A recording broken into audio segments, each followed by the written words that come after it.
Welcome back. 5 ఏళ్లు పదవులు అనుభవించారు, ఎదురులేని దర్జా ప్రదర్శించారు. వార్డు మెంబర్ నుంచి పార్లమెంట్ మెంబర్ వరకు అందరూ జిల్లాలో గిర్రున తిరుగుతూ బిజీగా కనిపించేవారు. సీన్ కట్ చేస్తే పవర్ కట్ అయిన ఫ్యాన్లా అయిపోయింది ఆ జిల్లా నేతల పరిస్థితి.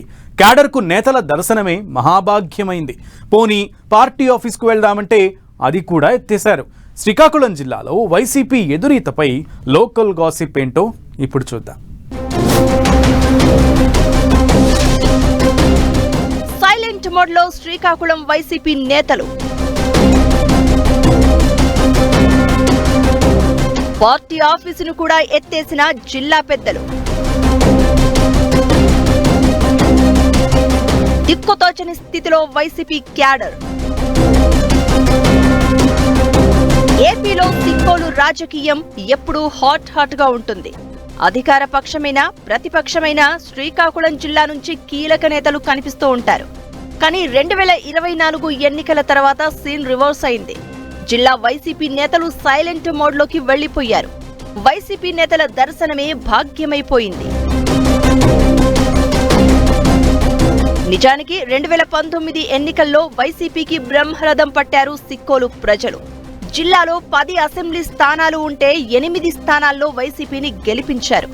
గెలిచిన నేతల్లో ధర్మాన సోదరులు సిదిరి అప్పలరాజు, తమ్మినేని సీతారాం కీలక పదవులను దక్కించుకున్నారు.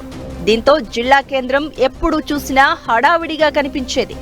జిల్లా పార్టీ ఆఫీస్ అయితే 3 ప్రెస్ మీట్లు, 6 రివ్యూ మీటింగులతో ఆ కళే వేరు అన్నట్లుగా ఉండేది.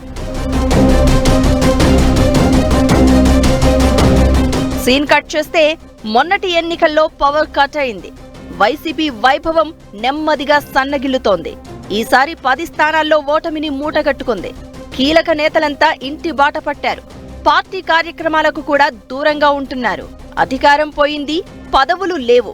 ఇక అప్పట్నుంచి జిల్లా కేంద్రం వైపు కన్నెత్తి చూసే నాయకులే లేరు. జిల్లా నాయకులు ముఖం చాటేయడంతో పార్టీ ఆఫీసును కూడా ఎత్తేశారు. మొదట బోర్డు తొలగిస్తే ఇప్పుడు జిల్లా పార్టీ ఆఫీసును నేలమట్టం చేశారు యజమానులు. అసలే వైసీపీ నేతల దర్శనం లేక క్యాడర్ ఇబ్బంది పడుతోంది. ఇటు పార్టీ ఆఫీస్ కూడా లేకపోవడంతో తమ బాధ ఎవరికి చెప్పుకోవాలని వైసీపీ క్యాడర్ మాట్లాడుకుంటోంది.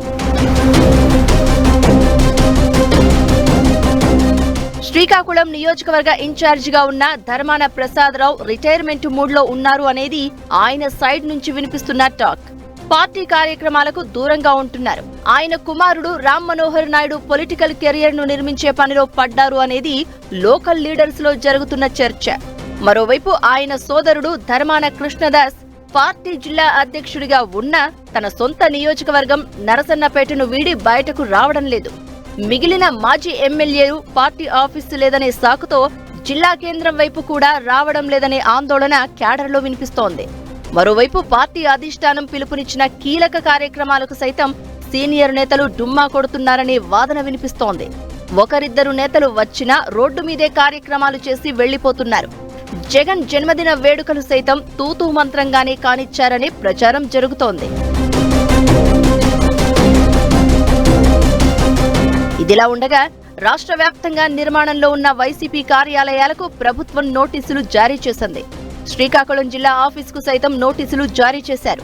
దీంతో ఆ కార్యాలయం ఇప్పుడు పూర్తయ్యేటట్లు కనిపించడం లేదు.